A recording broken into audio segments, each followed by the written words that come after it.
मैंने ऐसा अनुभव किया, इसलिए मैं अपना अनुभव बता रहा हूं।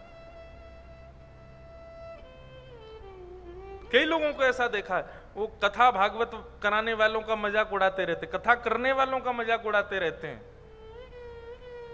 और उनके जीवन में ऐसी कोई घटना घट जाती है, सबसे आगे आसन लगा के बैठते हैं फिर कथा में। क्यों भाई, अब क्या हुआ? नहीं, मेरी आंखें खुल गई, अब तो बस यही मेरी ठौर है। तो पुंडलीक तो भगवान तो बहुत दूर की बात, माता पिता कोई कुछ नहीं मानता था। एक दिन त्रिवेणी संगम प्रयागराज में एक आश्रम में पुंडलीक सोया था। रात्रि पानी पीने के लिए जैसे ही उठ करके बाहर गए तो देखा परम सुंदरी 3 नारियां झाड़ू लगा रही, और ज्यों-ज्यों झाड़ू लगा रही हैं त्यों-त्यों उनका रूप कुरूप होता जा रहा है, वो उनका स्वरूप बिगड़ता जा रहा है। पुंडलीक ने देखा ये अभी तो इतनी सुंदर थी, अचानक से इनका रूप इतना विचित्र क्यों होता जा रहा है? पुंडलीक ने जाकर के उन तीनों के चरणों में प्रणाम करते हुए कहा कि आपका स्वरूप इतना सुंदर था, फिर विचित्र क्यों हो गया? तीनों नारियां पुंडलीक को देख करके मुस्कुराने लगी और कहीं देखते रहो, और देखते ही देखते थोड़ी देर और झाड़ू लगाते लगाते जैसे ही आश्रम के परिसर में आई तो तीनों का स्वरूप जो धूमिल हुआ था वो फिर से पवित्र होने लगा और फिर से सुंदर हो गए। पुंडलीक चरणों में गिर गया, बोले मुझे रहस्य बताइए, ये क्या हुआ है? तो तीनों ने अपना परिचय दिया, हम त्रिवेणी हैं, गंगा, यमुना और सरस्वती। संसार के लोग पूरे दिन हम में स्नान करते हैं, अपने पाप हम में ही छोड़ जाते हैं, उनके पाप को हम धारण करती हैं, इसलिए हमारा रूप कुरूप हो जाता है।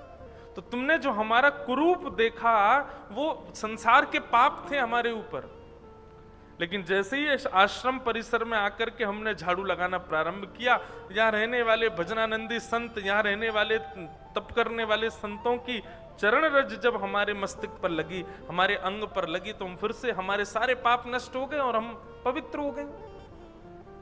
ये हमारा नित्य का क्रम है। हम नित्य रात्रि में आश्रमों में जाकर के झाड़ू लगाती हैं और दिन भर के जितने पाप हमारे ऊपर संसार के लोग चढ़ा जाते हैं सब नष्ट कर देते हैं। पुंडलीक बोला, संत चरण रज में इतनी सामर्थ्य है? बोले हाँ। पुंडलीक बोला, तो मुझे क्या करना चाहिए? मैंने भी शायद जीवन में बहुत पाप किए हैं, उन पापों से निवृत्त होने के लिए मुझे भी आश्रमों में जाकर के संतों की चरण रज को सोहनी करनी चाहिए। त्रिवेणी ने कहा, यदि संभव हो तो संतों की चरण रज की सोहनी करो। श्री गुरु चरण सरोज रज निज मन मुकुर सुधार, वरनौ रघुवर विमल यश जो दायक फल चार। श्री गुरु के चरणार बिंदों की रज, संत महापुरुषों की चरणों की रज में बहुत सामर्थ्य है पुंडलीक।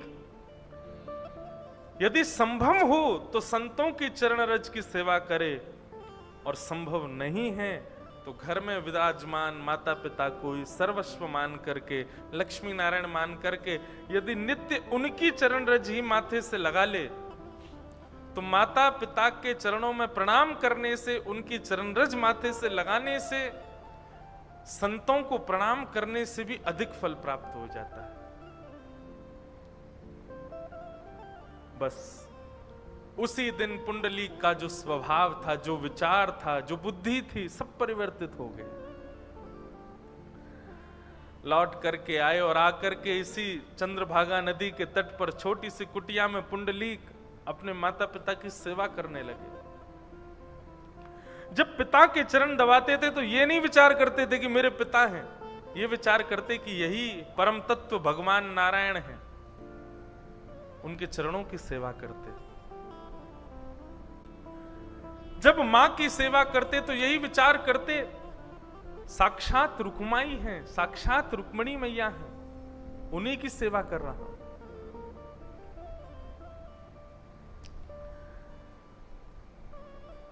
साक्षात नारायण और साक्षात लक्ष्मी, महालक्ष्मी का रूप माता पिता को मान करके सेवा करने लगे।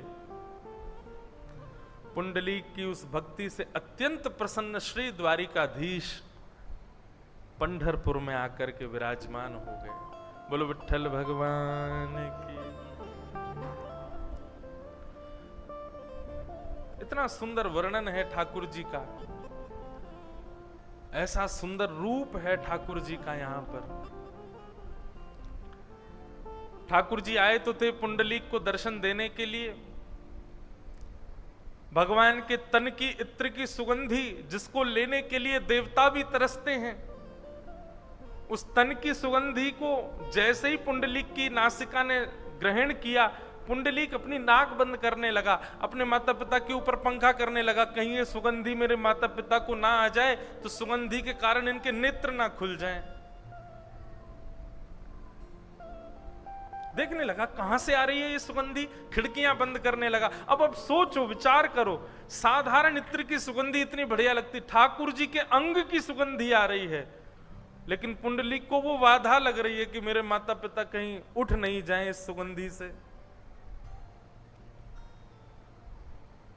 ठाकुर जी के चरणों में विराजमान नूपुरों की ध्वनि छम छम छम आवाज कर रही है। जिन नूपुरों की ध्वनि पर शाम वेद प्रकट होते हैं, उन नूपुरों की ध्वनि पर पुंडलीक तुरंत खिड़की में जाता है, दरवाजे पर जाता है, इशारा करता है, अरे थोड़ा धीरे चलो, कौन आवाज कर रहा है ये? आपकी नूपुरों की ध्वनि से मेरे माता पिता के कहीं नेत्र ना खुल जाएं।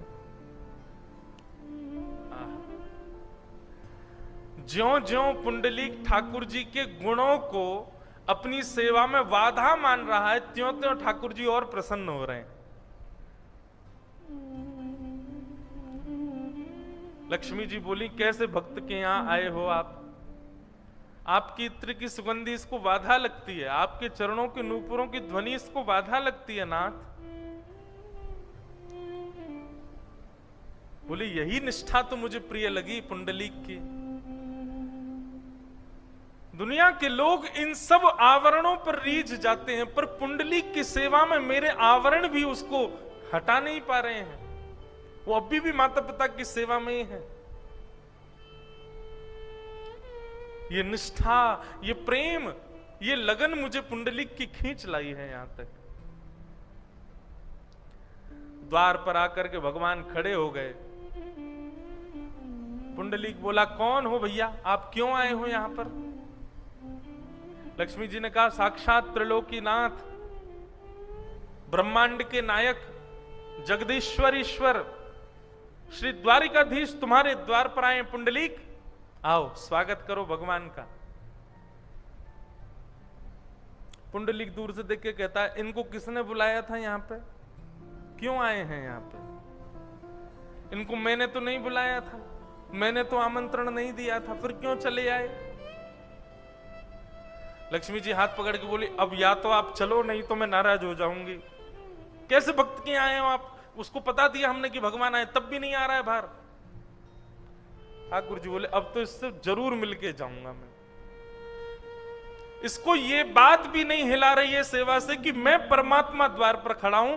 अरे कोई ये सुन ले कि बाहर कोई एक्टर आ गया है तो अपने चार काम छोड़ के भाग जाए। ये पता चल जाए कि हमारे नगर के विधायक जी आए बाहर, अभी कोई हल्ला कर दे कि बंबई से कोई बहुत बड़ा फिल्म सितारा आया, आप कथा छोड़ के भाग जाओगे। सेवा तो बहुत दूर की बात। लेकिन पुंडलीक को तो यह बता दिया कि साक्षात परमात्मा तेरे द्वार पर आए हैं, स्वयं लक्ष्मी बता रही हैं। पुंडलीक कहता है, इनको किसने बुलाया? मैंने तो नहीं बुलाया था, और जब मैंने नहीं बुलाया तो मैं स्वागत क्यों करूं इनका? लक्ष्मी जी नाराज हो गई, लेकिन ठाकुर जी बोले, इसकी सेवा तो देखो, इसकी निष्ठा तो देखो, मेरे तन की सुगंधी इसको नहीं हिला पा रही, मेरे नूपुरों की ध्वनि से इस पर कोई असर नहीं पड़ता, मेरे स्वरूप के सौंदर्य से इसको प्रभाव नहीं हो रहा, मैं कौन हूं ये पता लगने पर भी वो अपनी सेवा नहीं छोड़ रहा है। ऐसी निष्ठा मुझे ये प्रिय है, मैं तो इससे मिलके जाऊंगा। रुक्मणी जी उदास होकर के चली गई, बोले तुम जाओ तो जाओ, हम तो इससे मिलके आएंगे। जाते जाते रुक्मणी जी कह गई, पतिदेव तो मेरे ही हैं, खड़े बेचारे द्वार पर। अरे पुंडलीक, स्वागत नहीं कर सकते तो कम से कम आसन ही दे दो भगवान को। अरे घर पर आए मेहमान को कोई बैठाता तो है, आसन दे दो एक। पुंडलीक बोला, कहां जाऊं आसन लेने के लिए, इतने विशाल तो ये हैं, बैठने के लिए भी बड़ा आसन चाहिए होगा इनको, कहां से लाऊं। तभी एक ईंट वहां थी, खिसका दी भी नहीं, पधराई भी नहीं, व्यवस्थित भी नहीं, कि खिसकाई है नीचे से, लीजिए, जब तक मेरी सेवा ना हो जाए प्रतीक्षा कीजिए, आसन पर बैठिए। लक्ष्मी जी ने हाथ पकड़ लिया, बोले खबरदार, जो आप यहां रुके तो चलिए मेरे साथ। ठाकुर जी बोले नहीं, अब तो मैं मिलके ही जाऊंगा। और ठाकुर जी पुंडलीक के द्वारा पधराए हुए उस निष्ठुर आसन पर अपनी दोनों भुजाओं पर कमर धारण करके खड़े हो गए। श्री पुंडलीक भगवान, श्री पंडरीनाथ भगवान अपने भक्त पुंडलीक की प्रतीक्षा में आज तक खड़े हैं। आज भी प्रतीक्षात्मक मुद्रा है श्री पंडरीनाथ विठल भगवान की। इस भूमंडल को, इस पृथ्वी को, इस पूरे ब्रह्मांड को एक ऐसा रूप प्रदान किया जो रूप केवल पंढरपुर में और कहीं नहीं है।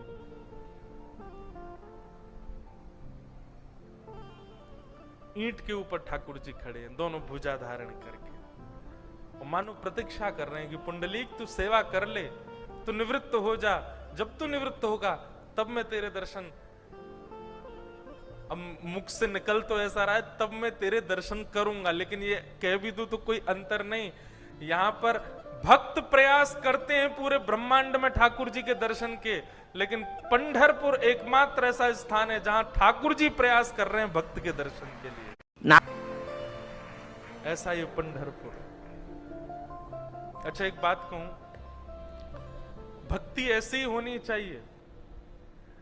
मैं प्रयास करता रहूं ठाकुर जी से मिलने के लिए तो समझो भी भक्ति सामान्य है, लेकिन भक्ति की स्थिति ऐसी हो जाए कि ठाकुर जी प्रयास करें मुझसे मिलने का, मेरे पास आने का, मेरे पास बैठने का।